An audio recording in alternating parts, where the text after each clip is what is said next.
If you're struggling with social anxiety or depression, then chances are you're also dealing with isolation and loneliness. And as a result, you can be left feeling pretty empty inside. And what do we do with that emptiness? Well, many of us will fill that void with unhealthy habits and behaviors. So for me, this meant fast food, video games, alcohol, all numbing behaviors. And I would do this into the late hours of the night on a regular basis. So even though I wasn't fully conscious of why I was engaging in these numbing behaviors, I did know that it was on some level, it was making me feel better. It was making me feel just good enough to be okay with my life. So, not only now am I suffering from isolation and social anxiety and depression, it's not going anywhere. But now I'm becoming physically unhealthy. I'm becoming sleep deprived. So you could see how this was just a very destructive situation.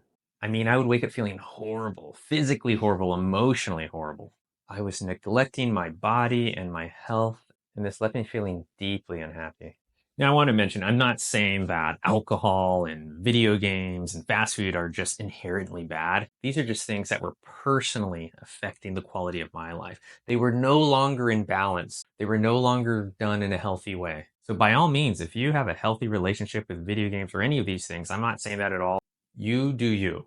But what I am saying is if you are recognizing that some of these behaviors are no longer serving you or are starting to take from the quality of your life, then it might be time to reevaluate that. Now, fortunately for me, I realized eventually that this numbing behavior, this pattern was no longer serving me. It no longer provided me with the comfort it once did. And I realized that something needed to change. And it was then that I realized that, wow, because of all this isolation and, due to my social anxiety and the fact that I didn't really want to be around a lot of people all the time, I actually have a lot of time on my hands.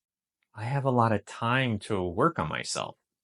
And so for me, it was things like, I need to start eating healthier. I've gained a lot of weight. I'm physically unwell. My stomach is starting to heat. I need to I'm going to start researching diets. You know, I'm going to learn how to take care of my body. I need to start exercising. I'm not moving. I'm so sedentary. Oh my God, I want to start looking into history and mythology again. These are some of the subjects that I'm passionate about. This is just fun things for me to do. I haven't done that in so long. I have all this time to get back into my passions. That's awesome. I've always wanted to learn to meditate, and I've heard that that can really help with anxiety and depression. Now I can take the time to do that.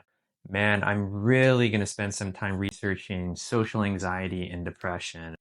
I really want to understand it. I want to understand why I got it and what I can do about it. And I really want to work towards transforming and healing myself. So, what essentially happened was I used this time that I was isolating and that I found myself alone to rediscover myself, my passions, to really understand myself. That was a blessing. So, if you find yourself alone or isolating for whatever reason, first of all, I'm sorry that you're going through this. I know this is difficult. I know it's painful. I've been there. But I urge you to try to find a way to make the best of it and use it to your advantage.